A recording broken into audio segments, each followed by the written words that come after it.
Welcome back, and we're on to Jan the second. You know how this works. Either download the sheet from the website itself or pause the video, have a go at all the questions, and I'll go through them one by one.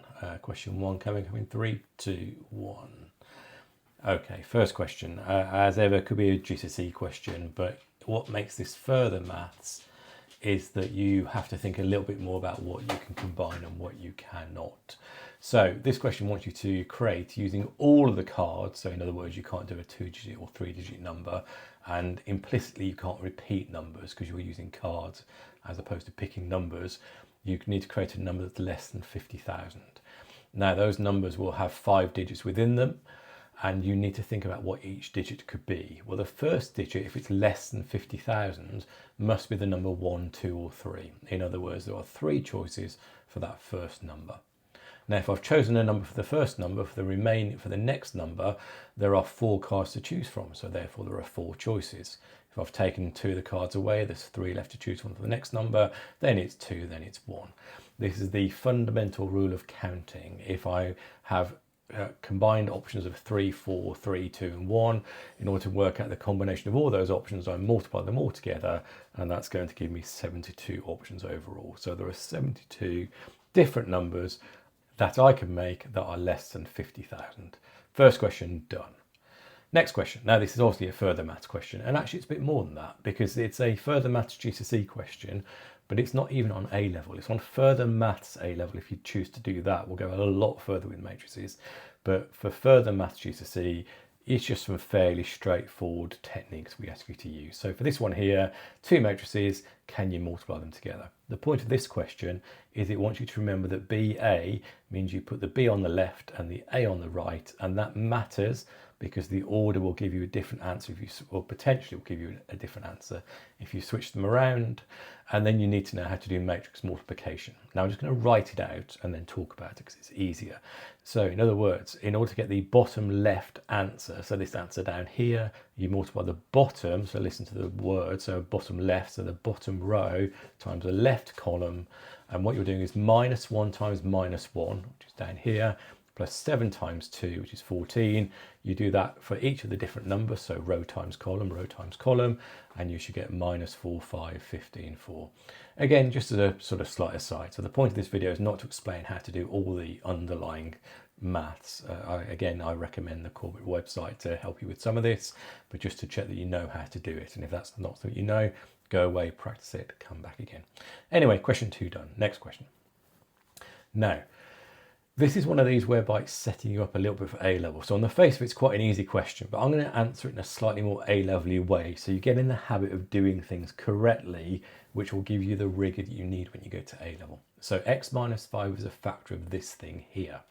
Now I'm going to call this thing f of x. And what that means is by the factor theorem, which are words you need to know how to use, less so in the GCSE exam, but definitely when you get to A level, so I say learning it now is a good idea.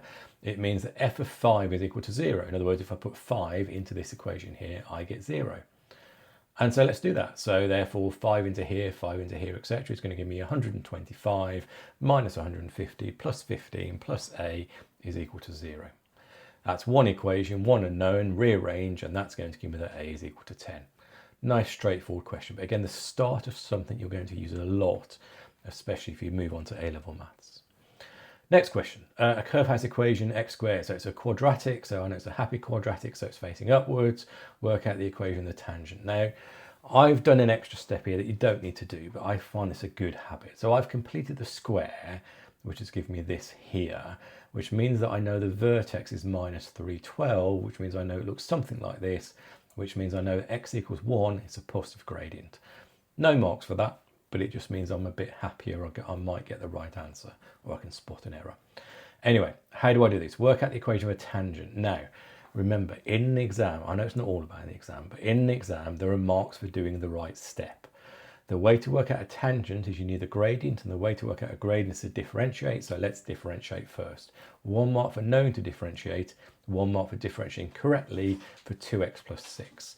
Now, I didn't say it before, but I'll say it now. This is clearly a further maths only question, or international GCSE. This is not on your standard GCSE exam. Anyway, I've got a gradient equation, so 2x plus 6 is my gradient equation. I want the gradient of x equals 1, so I put 1 into here, so 2 times 1 plus 6 is going to give me 8, which means the gradient of the tangent is 8. Now again, I'm going to use my y minus y1 method. Now if you haven't heard of this at all, you're more than welcome to say y equals mx plus c, use the 0.14, work out what the c is, you'll get to the same answer. But I'm going to use something which, again, I know you're not doing A-levels yet, but you know, I genuinely think this is a bit more helpful even at this stage. I'm using what's called the y minus y1 equals mx minus x1 method. If you've not seen that before, you've never heard of it, don't worry, or maybe ask your teacher.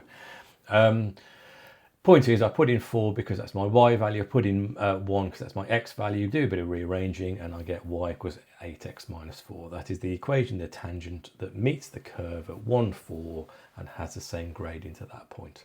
Question done. And indeed, that is the last question today. So 2nd of Jan, not too bad at all. As ever, do any comments down below, like and subscribe, and I'll see you for tomorrow's questions. Thanks all.